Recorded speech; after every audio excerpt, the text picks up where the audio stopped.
All right. So if everything worked out right, we are live right now. If anybody can hear me, just so we can test everything, let me know in the comment section, and we'll go ahead and get started. See if I can go down to the stream. All right, Okay, perfect, perfect. the live streams come up. All right. I just want to confirm with everybody that we're actually online. Can everybody hear me? Want to make sure the sound and everything's working, then we'll go ahead and get started. Oh, okay, cool, perfect. All right, guys. Okay, So what we'll do? we're What's online. that?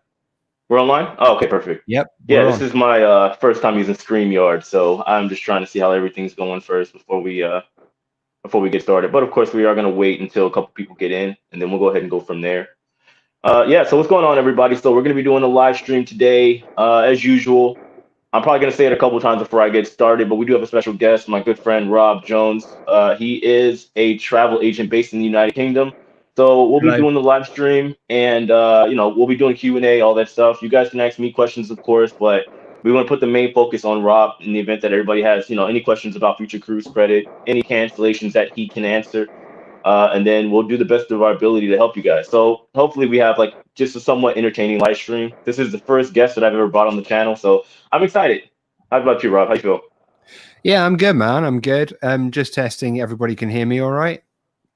Just leave a comment and just say yes. Yeah.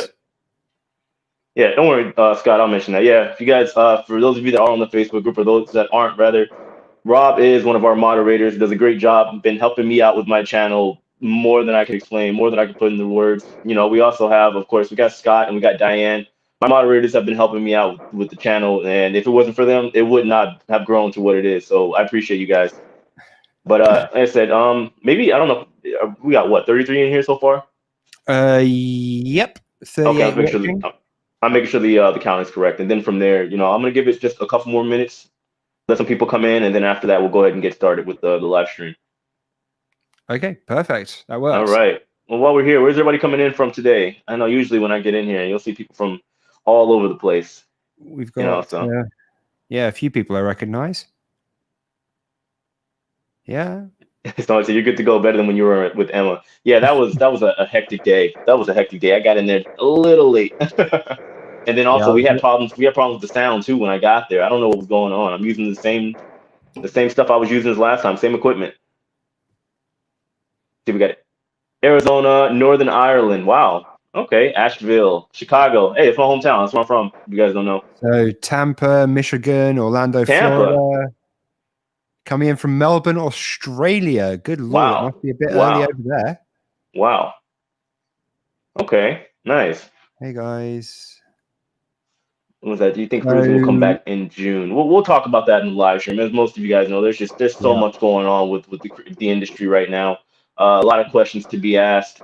Some stuff we can answer. Some stuff it's kind of speculation until it actually happens. I know that's kind of a repetitive thing I say on my channel all the time, but that's the sad truth. Until something these days actually happens, we really, really don't know.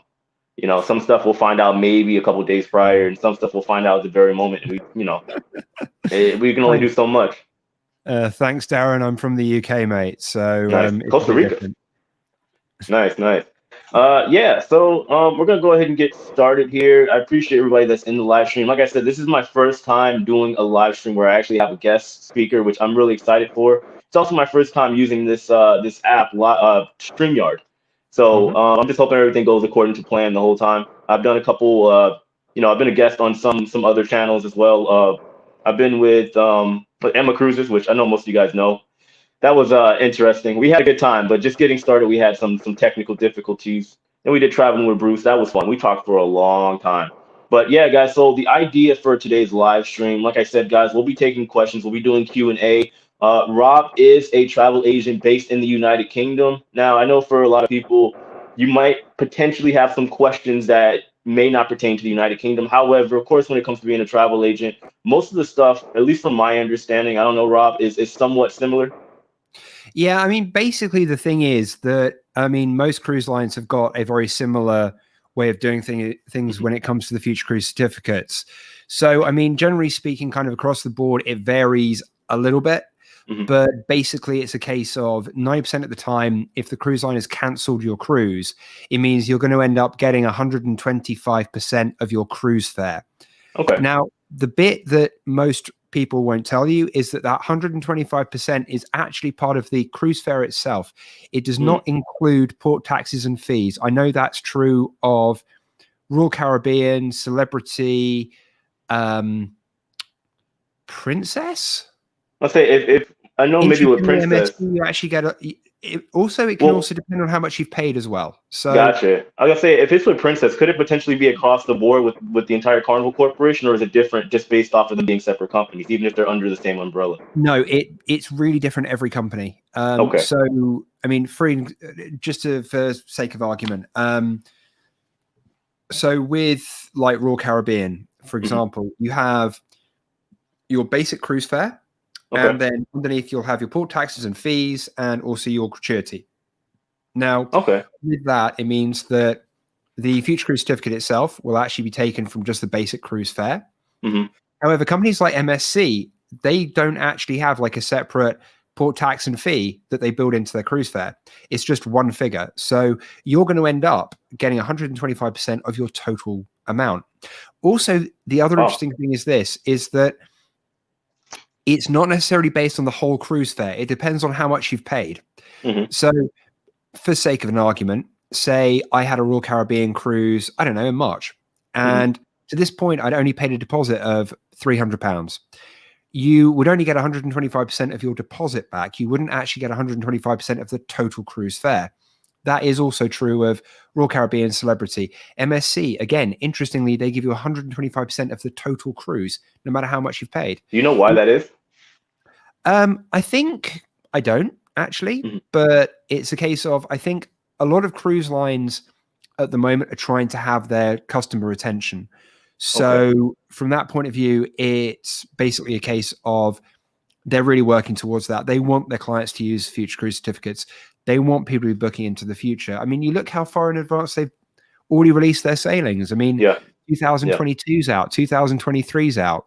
At this point, it won't be very much longer until we get 2024. So, yeah. Okay, no, that makes sense. Now, the only thing that I would say about that is, regardless of what MSC is doing, regardless of what Princess, Carnival, etc., whatever they're all doing, usually all this stuff is kind of, at least from my knowledge, from what I've seen, is typically hidden in the fine print either way. So it's kind of one of those things where, let's say MSC does give you all of your fees, all of your let's say your refund back. I guess people don't find out until maybe the back end, right? Whether, when they finally decide to do a refund or cash in their future cruise credit. I mean, the thing is, the cruise lines have always got to refund them the amount that they've paid. So, I mean, regardless of whether you paid a deposit or whether you paid full balance, like they've always got to refund you. I mean, the only time you're going to get, sorry, I just want to pick up on a question that's popped up on the live chat. Yeah, go ahead. Ryan H, J Rob, when will we see some? Ryan, would you just mind clarifying? See what, mate? Just wondering. See some of the NCL ships come to the US. There are many in France and Italy.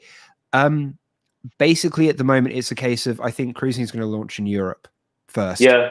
I mean, you see my videos. I've been kind of hinting at that, just with how everything's going with the pandemic. And unfortunately, and I don't want to get into the topic politically, there's a lot of stuff going on here in the United States, which honestly, at this point, is not exactly setting the perfect environment for cruising.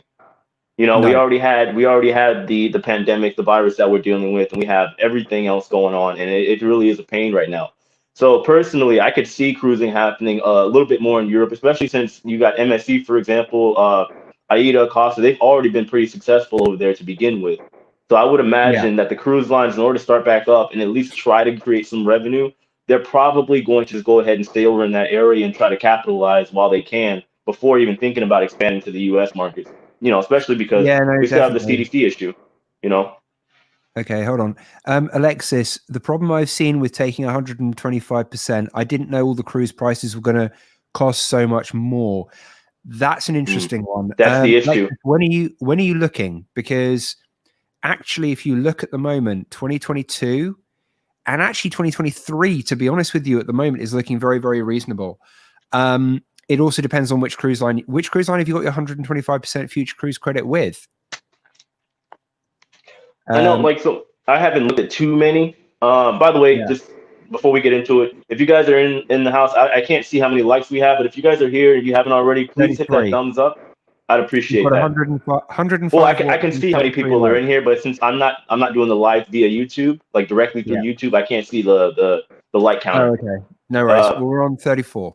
okay, perfect. Yeah, if you guys can hit the light, I'd appreciate it. I know some people are saying they can't see it. I know that kind of comes up. It depends, I guess, on what device you're using from and what you're streaming from.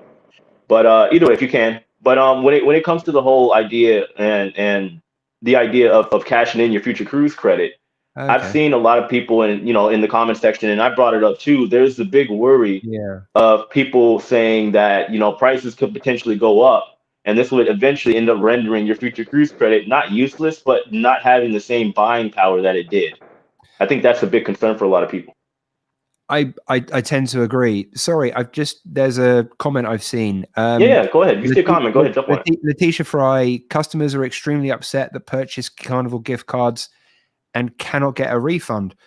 Really? That's interesting. I mean, I'll Hmm. be honest, we don't have gift cards over here. It's not something that Well, is really a thing with the cruise lines in the UK.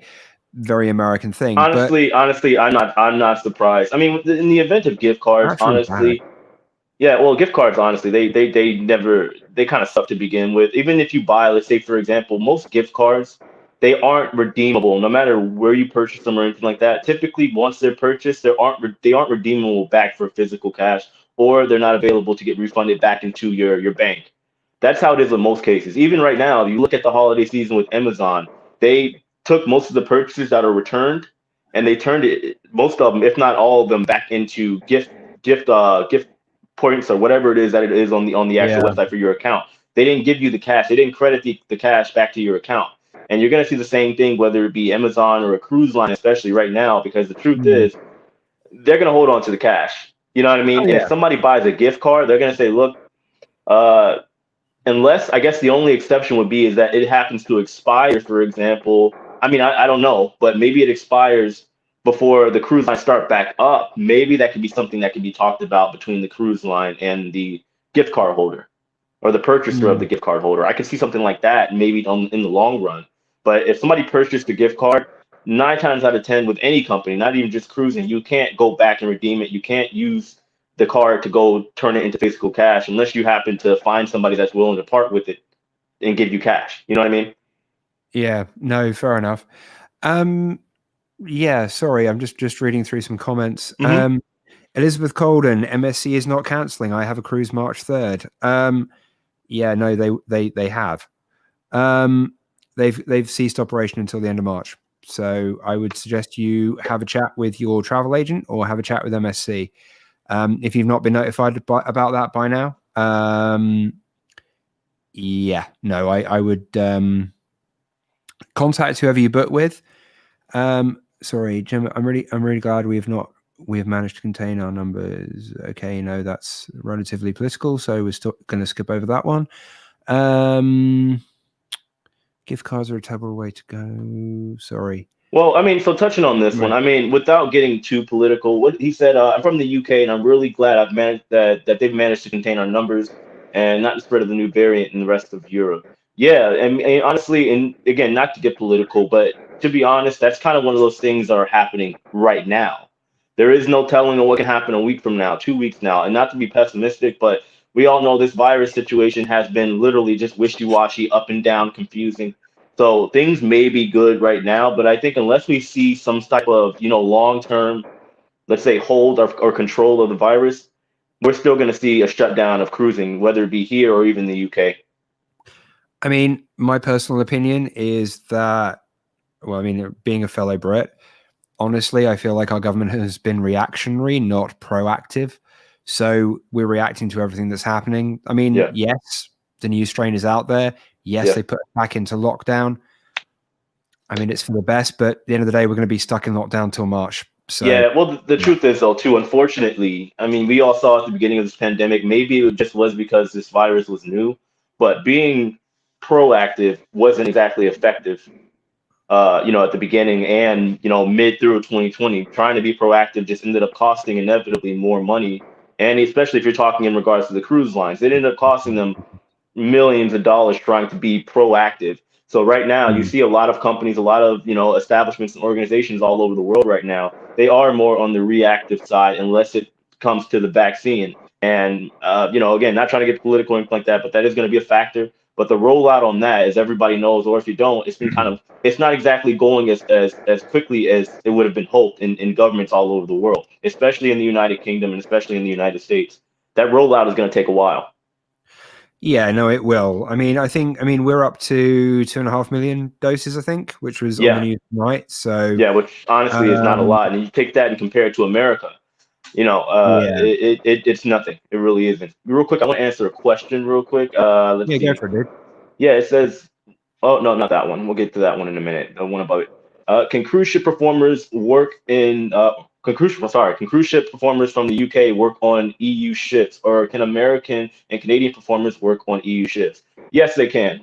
So the way all that works, of course, there's a lot of work visas involved and whatnot, but that's typically how it is. Everybody, when you get on the ships, you're on contract, and after they fill out the paperwork, typically most times on ships, everybody is usually an international. Even with ships that are operating in the United States, usually you'll only see a handful of Americans. You'll only see a handful of people from the United Kingdom and other parts of the European Union and Australia. That's because honestly, we're all the most expensive to be had on the ship. So, and that's in my opinion, from what I've seen, pretty much across the board when it comes to working on ships. That really doesn't change.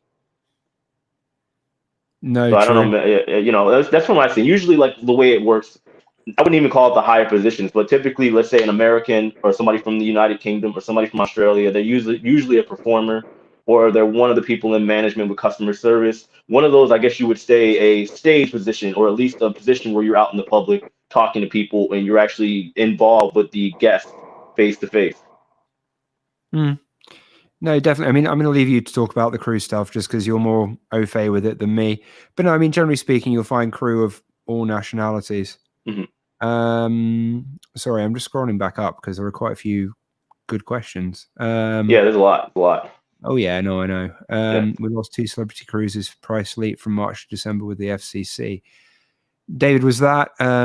Sorry, David Watson lost 2 celebrity cruises price leap from March to December with an FCC. Are you talking about December 2021 or December 2022?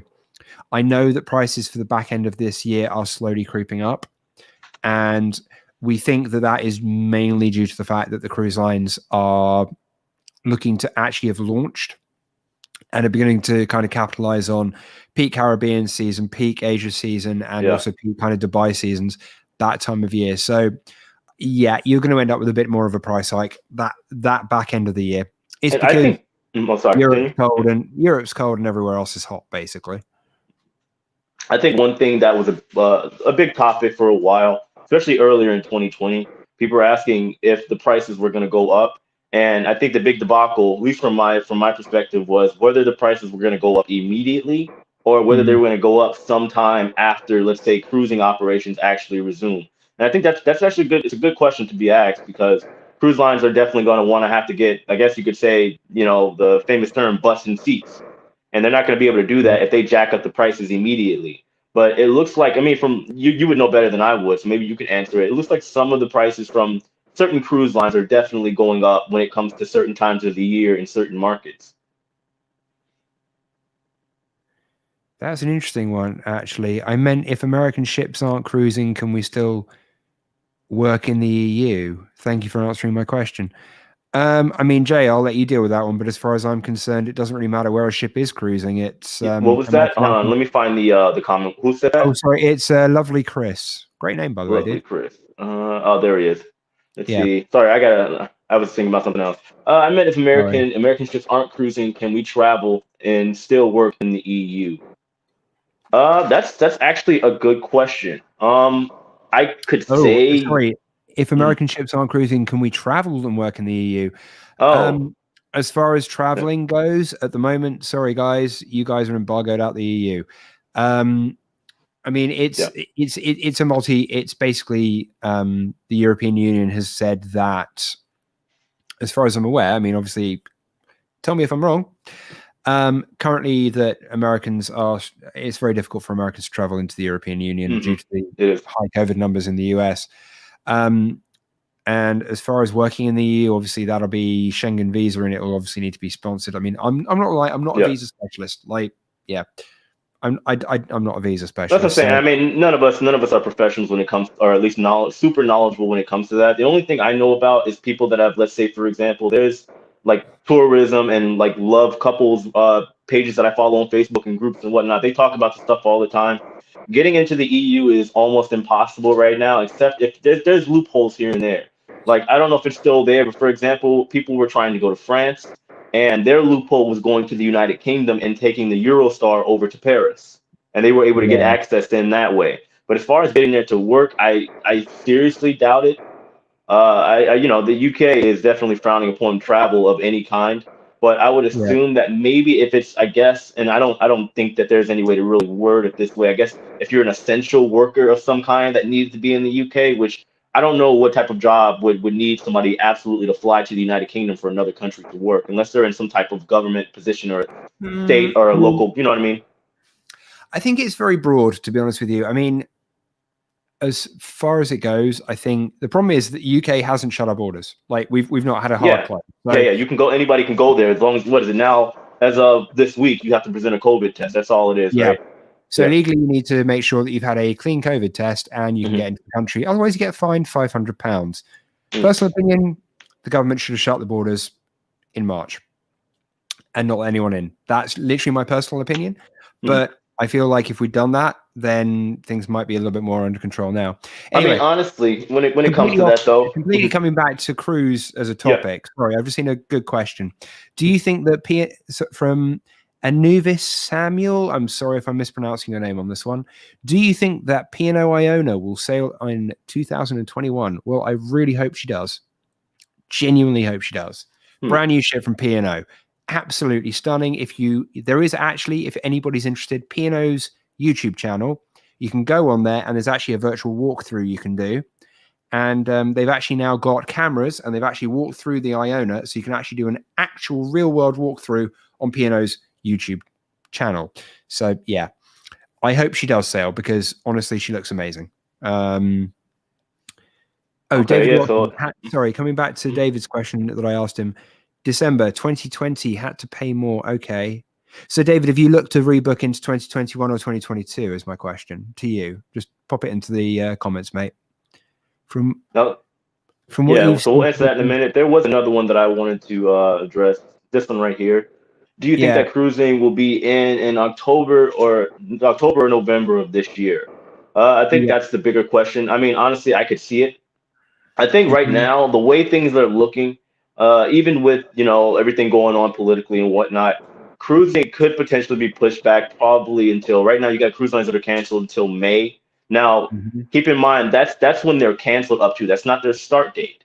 Unless something magical happens, I don't see that being an actual start, like an actual physical start date. I can see maybe sometime after that, given that they already got to go ahead at least a couple weeks prior. Maybe around June, I could see, cruising like at least on a not regular basis, but I could see cruising happening probably around June or so. So that would mean obviously that leaves like pretty much the end of summer and the rest of the fall to actually start resuming the resumed operations of cruising. So I don't know, maybe I don't know how you feel about that, Rob, but that's just what the picture looks like right now to me. I mean, optimistically, I think back end of the year there is a lot higher probability Yeah, of of course. cruising happening, but I mean, we just don't know at this point, to be Hmm. honest. I mean, actually, that links rather nicely into a question that's popped up in the chat. So, Hmm. Justin Morales has asked, from what you have seen for bookings during this pandemic, which cruise line have you seen with the best deals? Honestly, Norwegian. Really? Norwegian Cruise Lines, yeah. They've been really pushing hard with their 4 amenity offer. So you get Well, I've seen the commercials left and right. We've been getting blown up between that and who else? Who else has been really pushing with the commercials lately? Was it Celebrity? With that, Celebrity that had, I want yep, to break Royal. free. I've not Yeah, seen, I will admit, I've everywhere. not seen that one, but You actually, haven't? It's no, been everywhere. different advertising over here, mate. Yeah, yeah, Different no, of course, advertising. of course. I mean, they're gonna cater to different demographics. Yeah, But Royal actually have been pushing quite hard. You see their yeah, social I media saw, campaign. I They've saw. been pushing really hard actually. Now that's one thing Yeah. that I wanted to bring up too before we get into maybe another question. Hmm. Travis Bruce, he talked about this in one of his latest videos. He's saying, like, for example, just how there's like technically some fine print when it comes to the future cruise credit. All these deals that the cruise lines are putting out there, there is a lot of fine print involved, like the port fees and taxes that they don't put on that deal that they pop up. Isn't that correct? Sorry, say that again. Like, let's say for example, right now, let's see one that comes to mind. I think it was NCL. They Yeah. had a deal where you could sail, I think it was like $200 a person or Yeah. something like that. But it's like you always have all the fine print that's there on the bottom that they don't talk about, and that I'm assuming includes the port taxes and fees and all the, the itinerary dates that you can and can't choose, all that stuff that you probably wouldn't think about up until the point where you book the cruise. I mean, honestly, I've not seen a cruise by Norwegian for $200, but I Oh, mean, I don't think it was Norwegian, but my point is that there's just been a bunch of deals, and it's one of those deals that look too good to be true.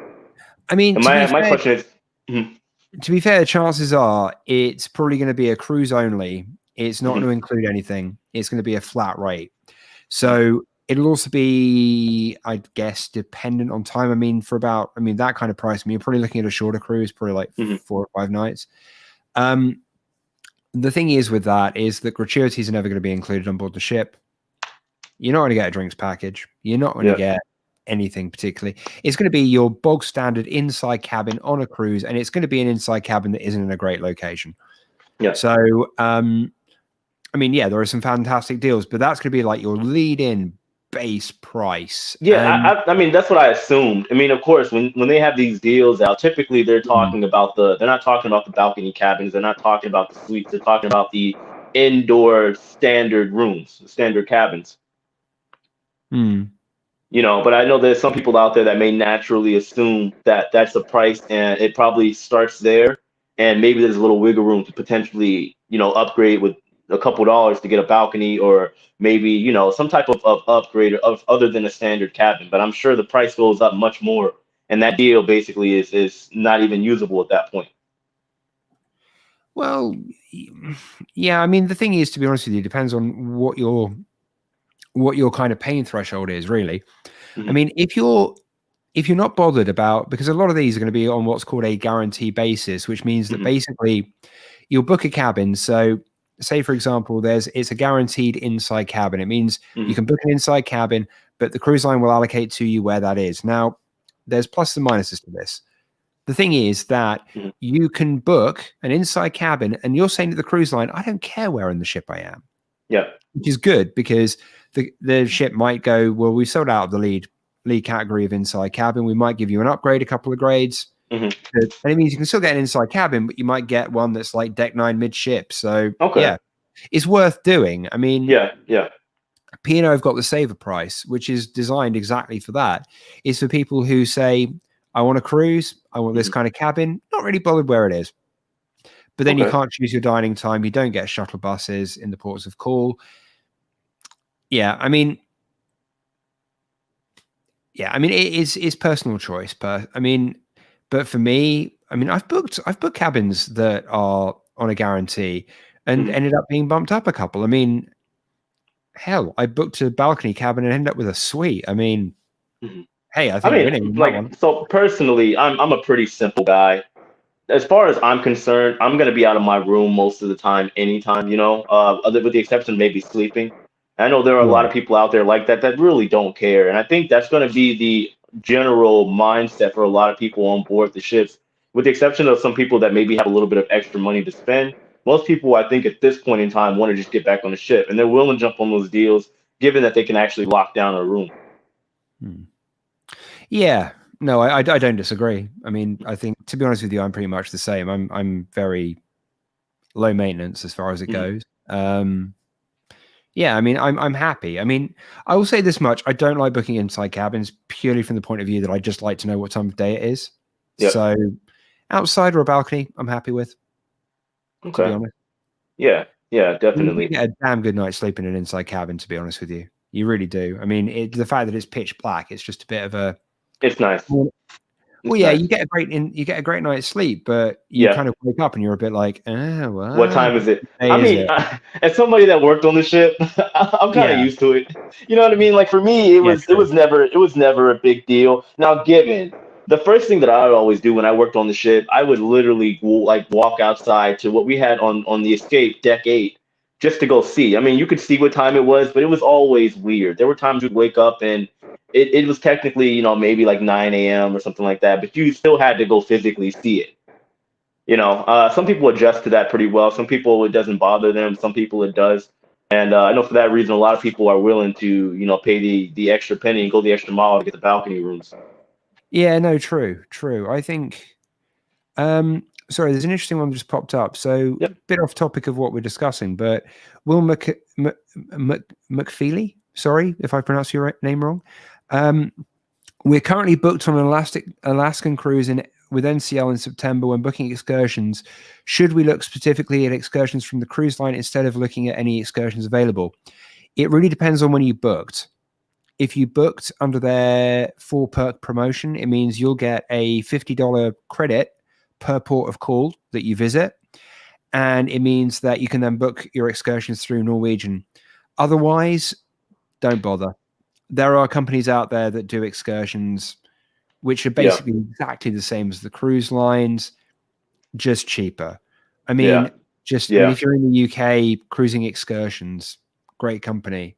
They do basically the exact same excursions as cruise lines, but they don't whack on the massive 80% markup that you'll find with most cruise lines.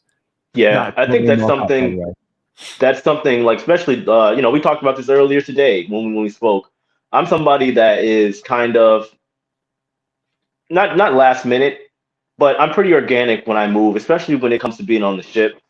And the thing is, what I've noticed, even with NCL, for example, they have ShoreX, and with them being third party, typically they will bump up the price a little bit. That way, everybody kind of gets a little piece of the revenue that's coming in. Meanwhile, that same excursion that you paid 3 times the amount for, or whatever the case is, you could have got it for a fraction of the price had you just gone in port or you had contacted another excursion team. Oops, I've just realized I made a comment earlier. Lovely Chris. She's just come back and said, "Oh, I'm a girl." Sorry. I apologize. Good job. Good job. Yeah, I'm sorry. I'm just going to apologize now. And yeah, sorry. Whoops. My bad.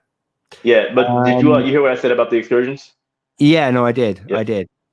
Because, we got this guy, Will Nickerson. Said some lines say you can only go on the excursions and not on your own. I think realistically that's going to be a thing for the foreseeable future. I mean, when cruise lines start back up, so honestly, this is kind of how I see it going. They're going to look, and this is one thing actually that MSC, I totally agree with what they've been doing here. So Grandiosa, that's been running in Italy, they have had their social bubble. So you have to do all of your excursions with them. You have to stay in the bubble. And yeah, I get that. And don't be like that family. Remember when the Grandiosa first got back in operation? Yeah. Yeah, the family that went off on their own. I mean, honestly, for the time being, I think that's just going to be a thing. And it's going to be something that we're just going to have to accept. It's a case of, if we want to get back to cruising, if we want to enjoy cruising, we have to respect the social bubble. And I know a lot of people are going to be like, no, I want to go and do my own thing. I totally get it. I'm exactly the same. Whenever I'm in a port of call, I like to hop off the ship, go and find a local taxi and go, these are the places I want to go. Take me.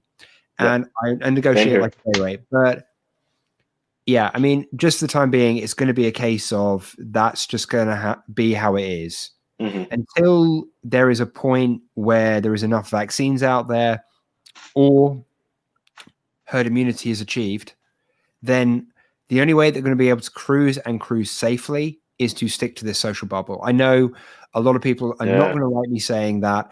Also, just by the way, guys, all of the views that I'm making, these are my own personal opinions. So yes, they do not reflect the corporate view of the company that I work for. I'm not going to tell you who I work for, but I do work for an independent organization in the UK. But yeah, basically it's a case of this is going to be life for the next foreseeable future. Once things calm down, by all means, we will be all booking our own excursions. We'll be going and doing our own thing in ports of call. It'll be fun. But yeah, we're definitely going to see a change for sure. Speaking of the is that Shide Brown? It's a good example that wasn't Havana. The old car tours were being sold by the cruise lines for $300, and you could get it for $100 on the internet by the local vendors. Mm. Yeah, Yep. that's one thing that I was a big advocate for. Even when I started my channel, people would ask me those kind of questions, and like I said, I believe in the more organic approach if it's possible. But unfortunately, I do think for the future of cruising, at least for the foreseeable future, those days are probably going to be long gone where you can just get off the ship and go do whatever it is that you want to go do, talk to the locals, or even book with, let's say, some of the locals in the islands whenever you arrive as well. Whether you did it on the internet or if you went off and talked to people in the ports. I think those days are going to be gone for a while. If it could be for a while, it could be forever. Who knows? We got to wait and see what the cruise lines decide to do and how things go with this COVID situation. So let's see. And somebody else asked if they do have to do their excursions, how would that work in beaches such as Grand Turk?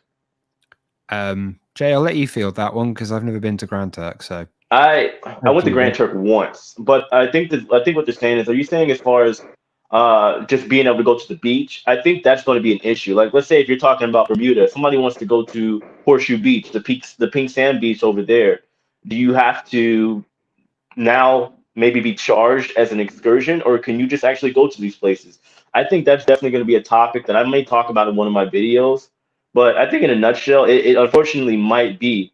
Robert, if you understand, it's like, let's say, for example, if you're going to a Cozumel and you Mm. want to just rent, let's say, one of the Jeeps, because that's what I normally do. I'll rent a Oh Jeep and yeah, I'll yeah. go hang around. I'll go to the Turtle Island and stuff like that, and I'll go get a jet ski. But I wonder how that is going to work. I think it may be how MSC was doing, really Yeah. sticking to that unfortunately that social bubble where if you want to get off the ship, you may potentially have to do some type of excursion. Even if you want to go to the beach. Now, it may be a situation where let's say you want to go to the beach, you may not necessarily have to pay for it. There will probably be some type of limitation for the cruise lines where you got to reserve it prior. Like, I'm not saying it's going to happen, but I could see that potentially being a thing. I literally just thought of that, but I guess it may not cost anybody anything, but they may have limitations on who is allowed to go to each one of these places. Maybe even if it's just the beach. So I don't know how you feel about that, Rob. I mean, you as somebody who's been on the ship too, could you see that maybe happening? Mm, yeah, maybe, maybe. I don't know. It's difficult. You Yeah, it can't is difficult to really. say, but You that is can't. The problem is you can't predict. You just yeah. don't know. I mean, that's an interesting topic that honestly I didn't think about. We all know about the excursions and how things are being conducted, but you do got to wonder, what about if you just want to go to one of the shops, or maybe there's a mountain that you're used to climbing when you go there, or something like that, something that isn't technically an excursion. Maybe the cruise lines are going to figure something out where again there is maybe a limit, or maybe people can go in different segments in groups, so that way there's not too many people in a port. I don't know exactly how that'll work. That's just one of those things we'll have to wait and see how exactly the cruise lines decide to do it. I mean, I think the cruise lines are just going to have to adapt. It's a case of, I think once a ship is running an itinerary, and they've done it a few times, Mhm. I think the short excursion guys will kind of figure out, well, okay, these excursions are really popular, these aren't. We could maybe Mhm. lose these excursions and replace them with other options. That realistically is the only way I could see it going, to be Yeah, honest. like I said, I think something that may not have technically been will technically have been an excursion in the past could potentially be now labeled as an excursion because people want to go do that activity. Like something as little as, again, maybe if you're in Bermuda, the pink sand Mm. beach. You know what I mean? Because that's a very popular attraction for the cruisers, but you got to take a bus to get over there. Mm. So ideally, it probably could be on the lines of an extremely cheap excursion, or it may just be free, and they may just do it in groups where they say you're going to be zone one, zone two. You get 2 hours at the beach and you got to come back. I could see something in theory happening there when it comes to that. But real quick, I want to get to another question. So I asked, what do you think about cruise lines cutting costs to help recoup their 2020 losses? Well, the truth is, though, that's a loaded question because there is one I wouldn't even call it a solution, but one situation where they could do that, and that's to continue liquidating assets. By that I mean selling ships, selling off and scrapping ships. That's going to be the ultimate way for them, unfortunately, to continue cutting costs because it's like the crew are all home. You're not going to fire them. Mm. And all the cruise ships have to have a certain number of manned on the ship. the essential crew members on board. So you can't fire them. You can cut their pay. That's not going to go out too well.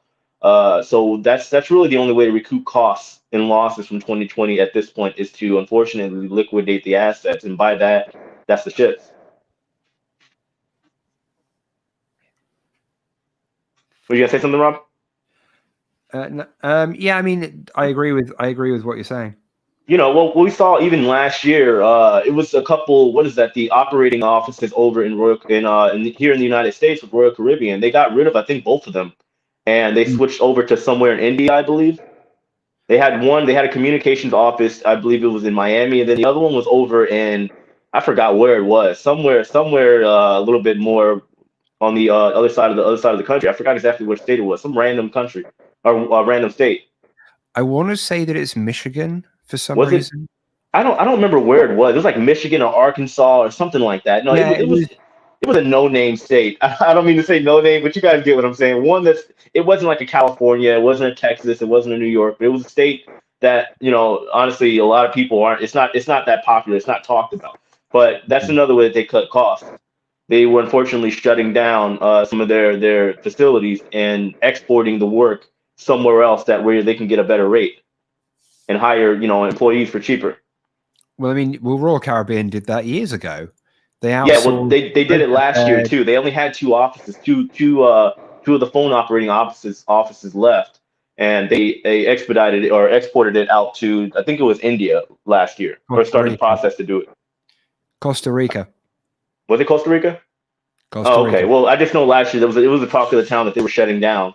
I know there was Yep. one in Miami that they shut down, and another one in some other state around Yeah, the U.S. no, Royal Caribbean and Azamara operations are now all run through an office in Costa Rica. I know this for a fact because they're an absolute pain in the ass to deal with. Yeah, I bet.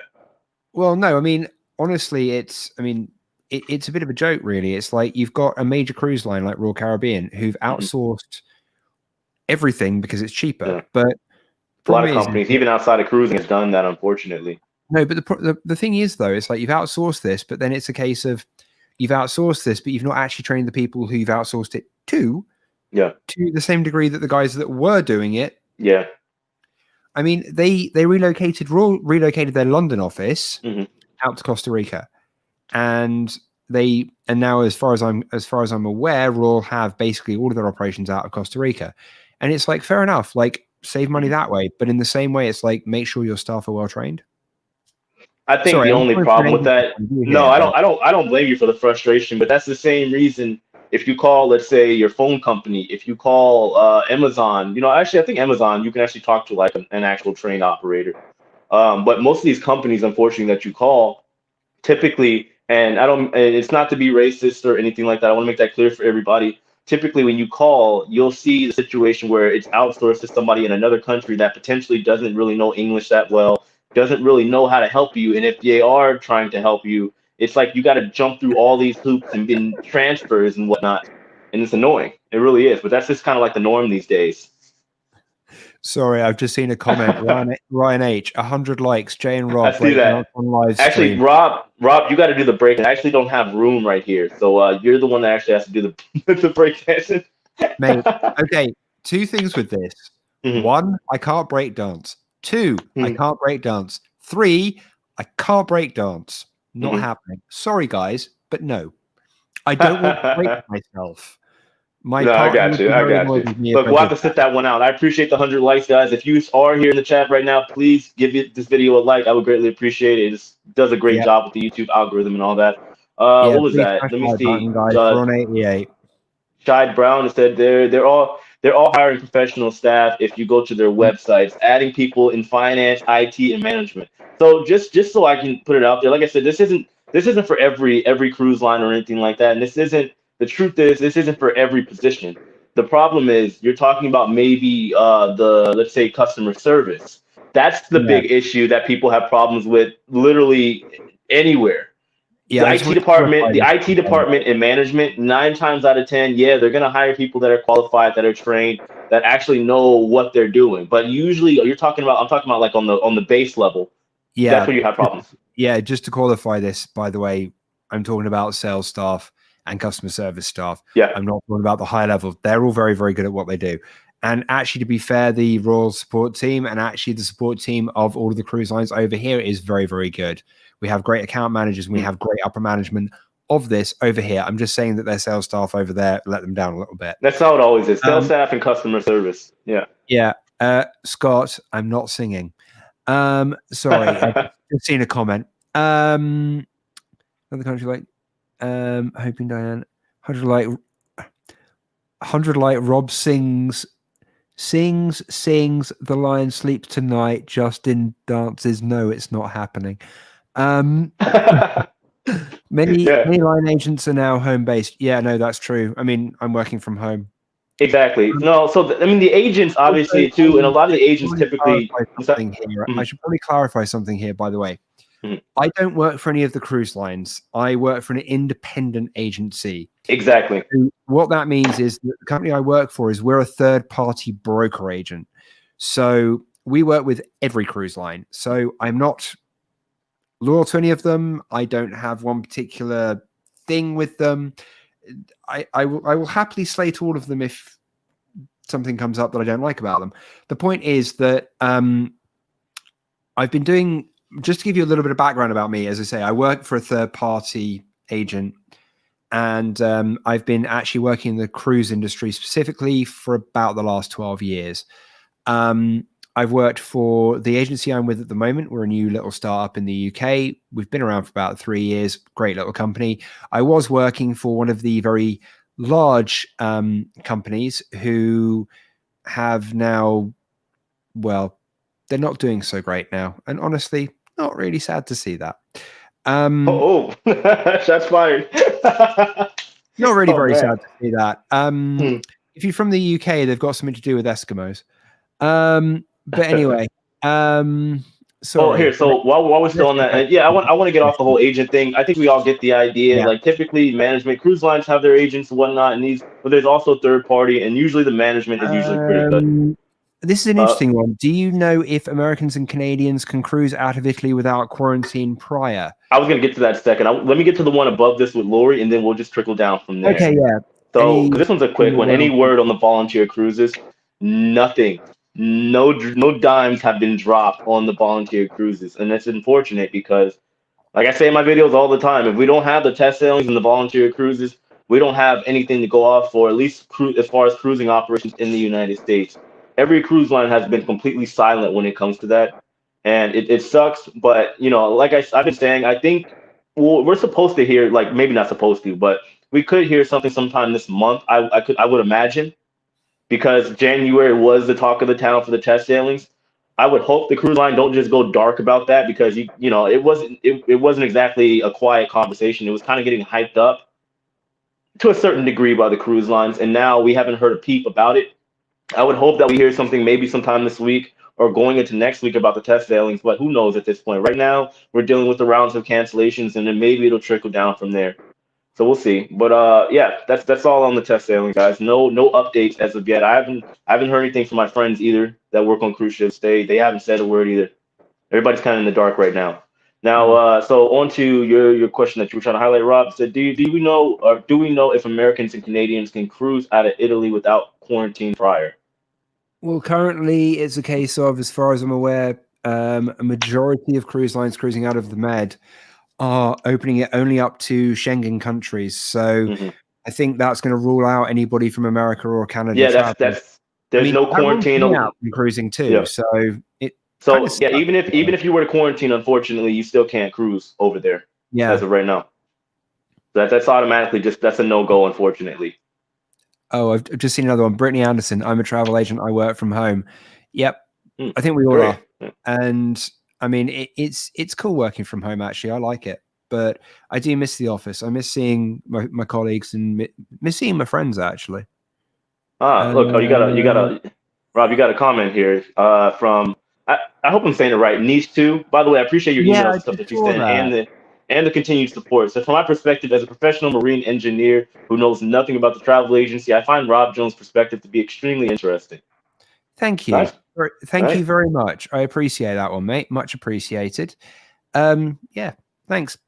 I'm literally just telling it straight. Yeah, hey, that's what we do around here, right? With that Yeah, Ian Salazar, Ship Life, excellent content about crew and cruising. I appreciate that. Hey, we're all just trying to do our parts around here. You know, thanks very much.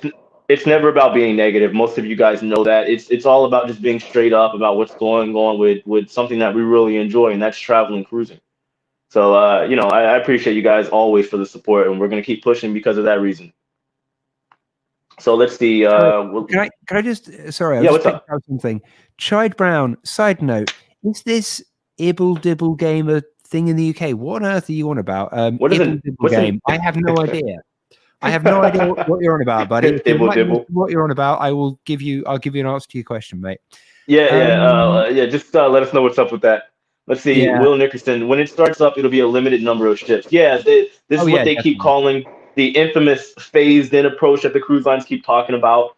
And unfortunately, when that actually does happen, and there's an asterisk next to it, when, because we don't know when that phased-in approach is going to be extremely prolonged. It's going to be a while before we see a full return. Honestly, I do believe it's going to be probably a couple years before we see, and I'm talking about maybe 2 or 3 years once cruising actually starts up, that we're going to see a full return with the full fleet, or at least the ones that haven't been sold off, unfortunately. Oh, sorry, just hopping Mhm. through. Mike Wood, Augusta, Georgia. Can someone put up a link for Rob's Oh channel? yeah, I'll get to that in a minute. Yeah. Okay, so my current channel, which I will admit I've not put any content on for a while. Oh, Um, fail. mate, I'm not as on the board as you. Hey, the name of the No, game. It's hard, man. I'm not gonna lie to you. It's hard sometimes. Trust me. okay, so as a moderator, you probably see me on the channel. My user handle is Vaping Rob. I've got a channel on YouTube about vaping. It's one of the things I do.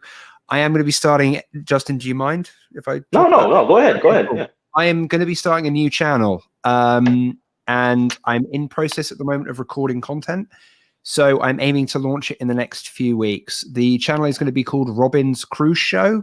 It's a bit of a pun on Robinson Crusoe. And basically what I'm going to be talking about is I'm going to be doing kind of a little overview of kind of what's going on in the cruise industry at the moment.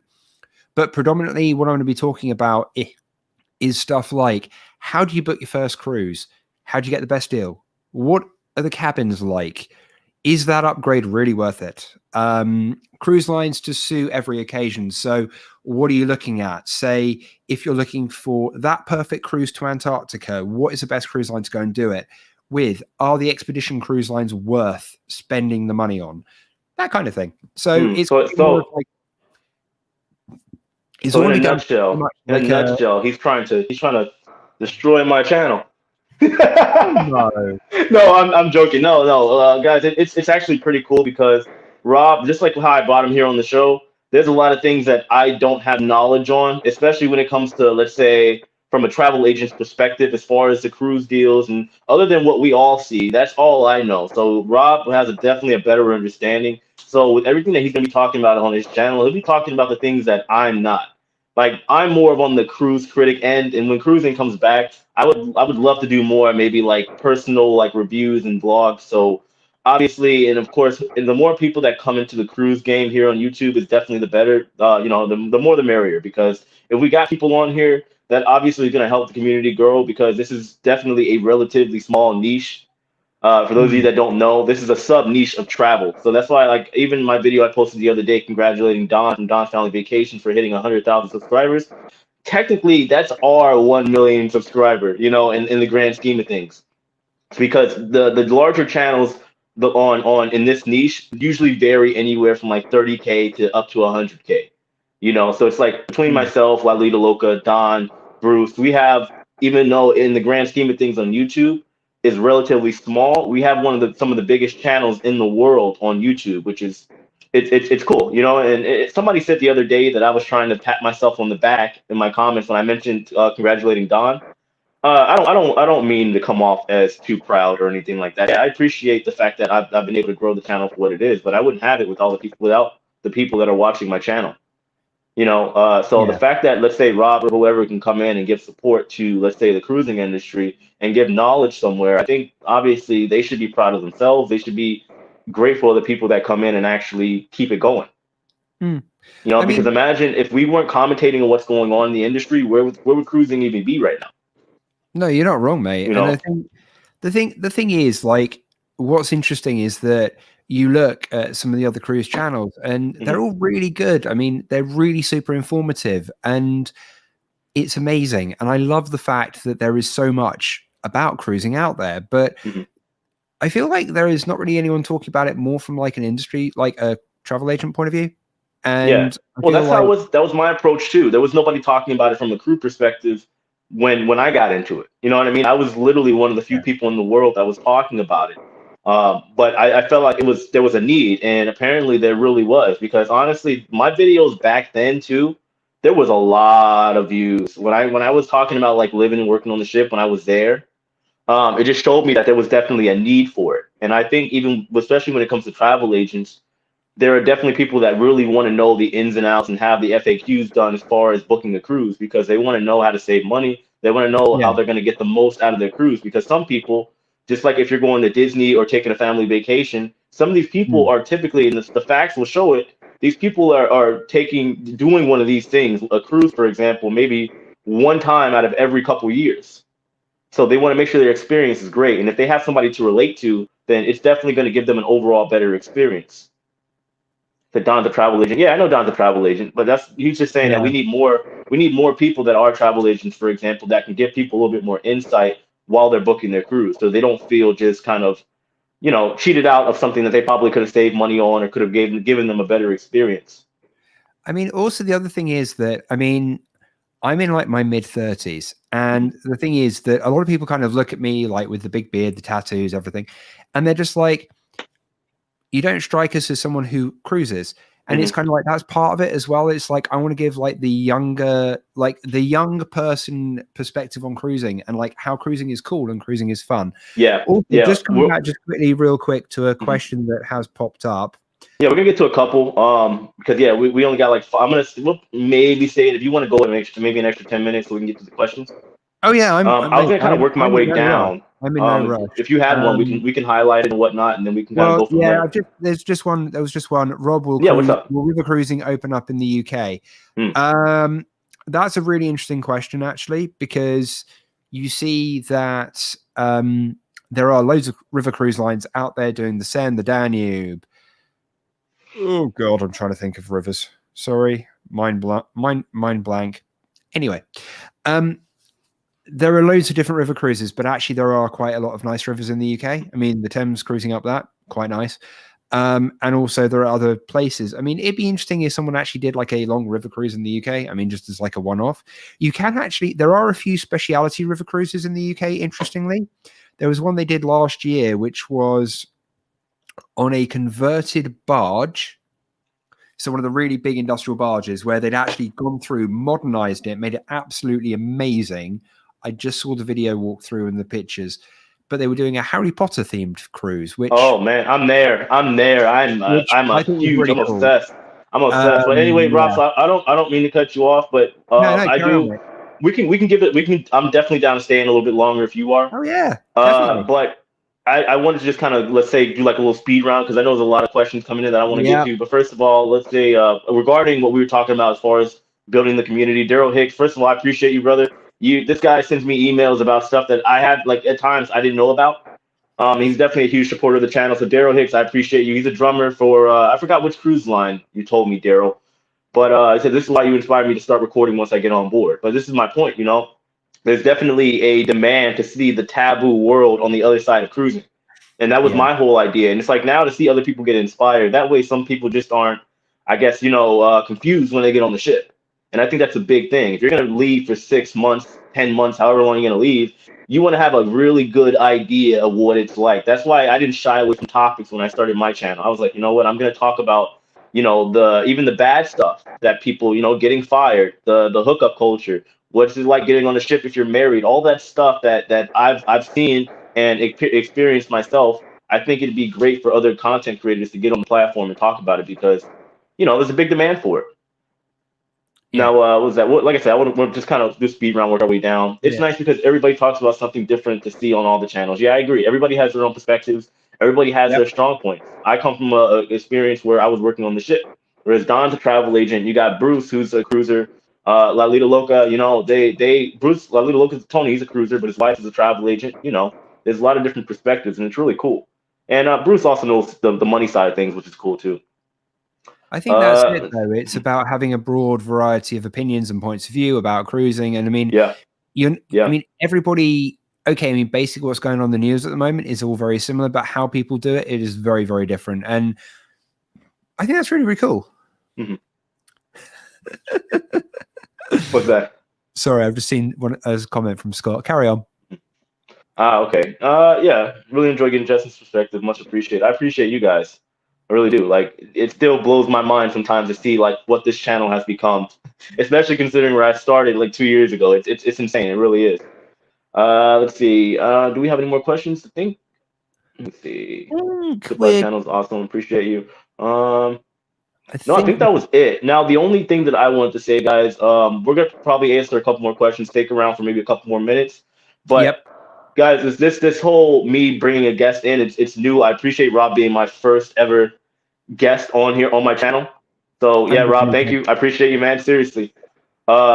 Yeah, it's great. We've been talking. We've been procrastinating this for a while. We're talking about this. I think I put this idea to you back in August. I think it was.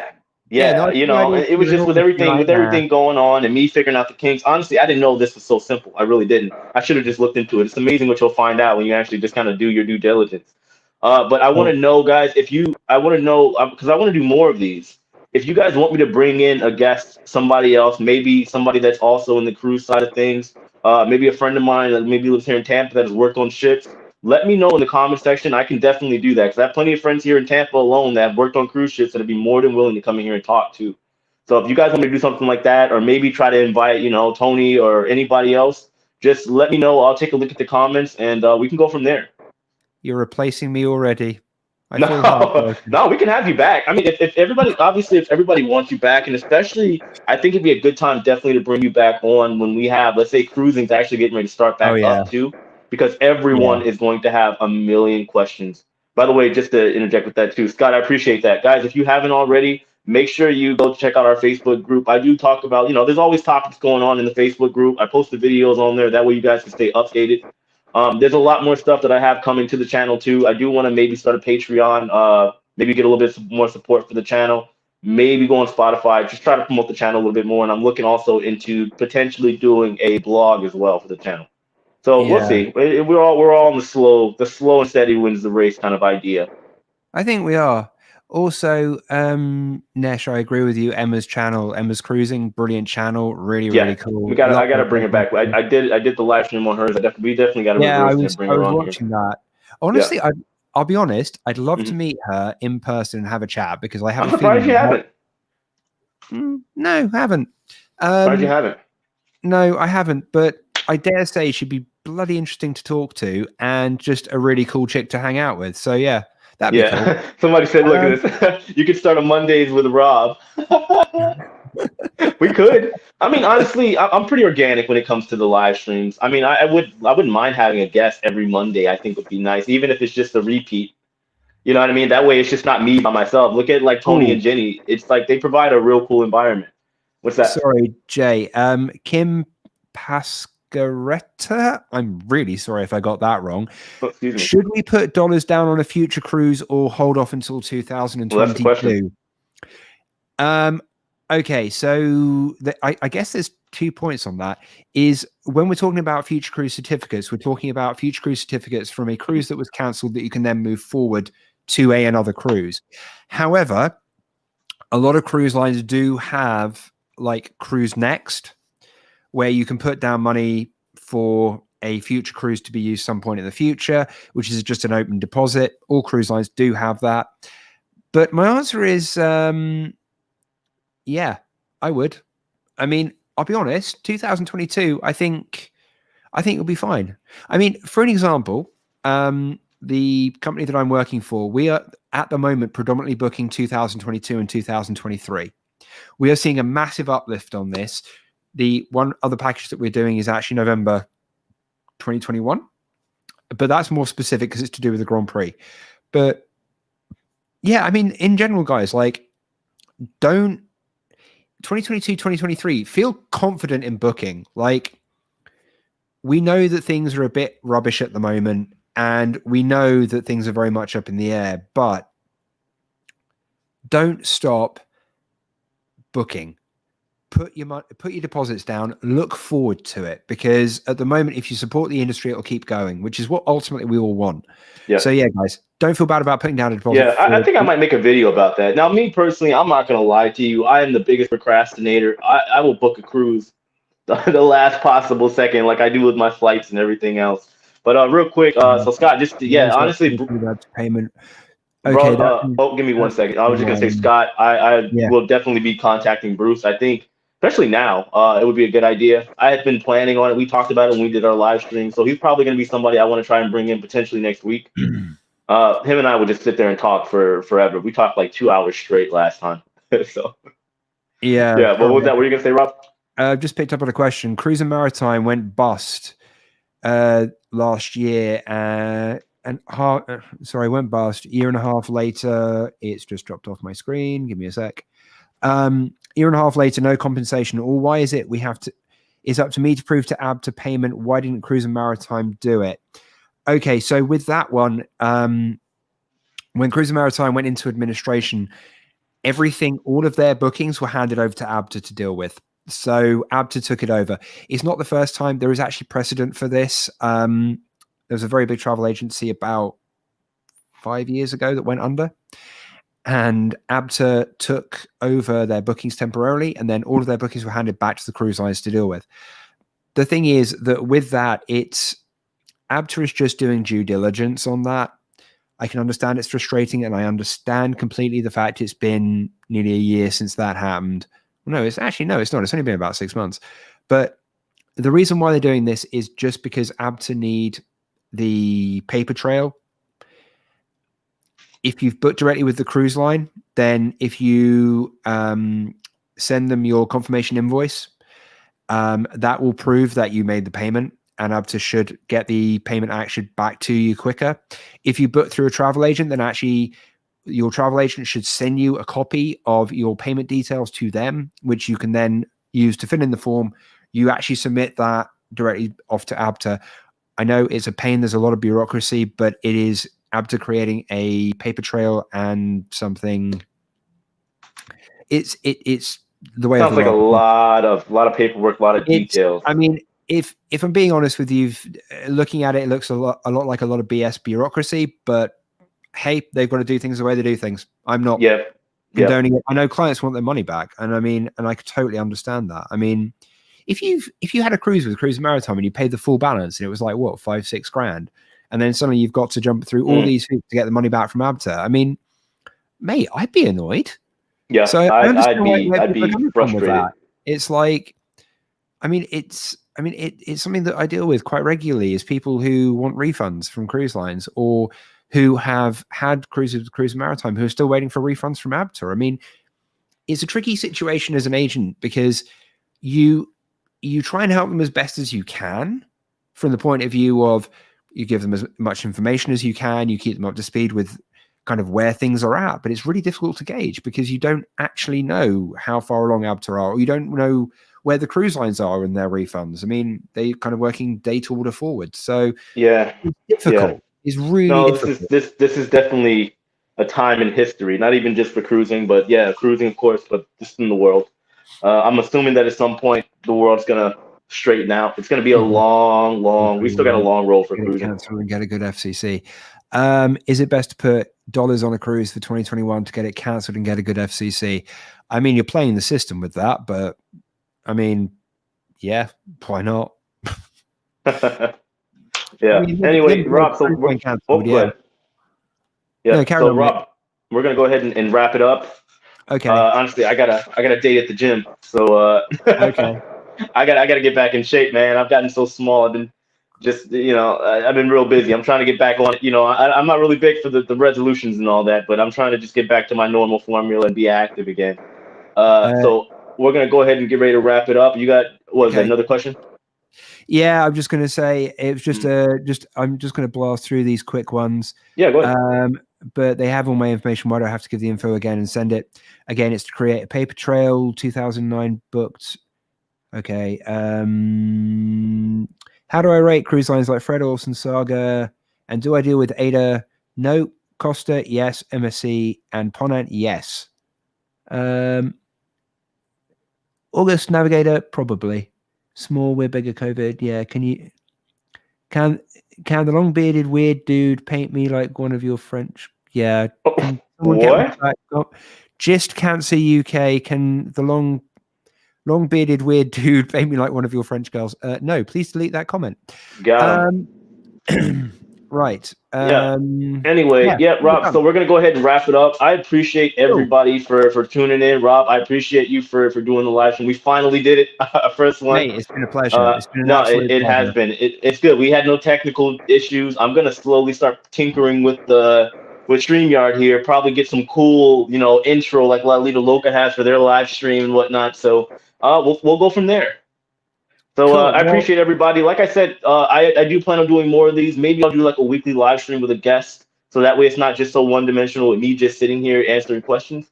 If you guys want me to do that, let me know in the comment section. Also, let me know who you want me to bring in. Whether it be, I'm gonna try to bring in Bruce if I can, and we'll go from there. Whether it be Emma Cruises, and like I said, I have friends that work on cruise ships that are here at home right now. I might bring some of them in and we'll keep this going. All right, guys. I appreciate all of you. I will be back to my videos tomorrow. I hope all of you guys are doing well. Make sure you hit that like button on the way out, and we'll see you guys next time. All right. Take care, guys. I will say thank you very much, guys. Much appreciated. It's been great fun being on the stream with Jay. Peace and love, guys. Take care, guys.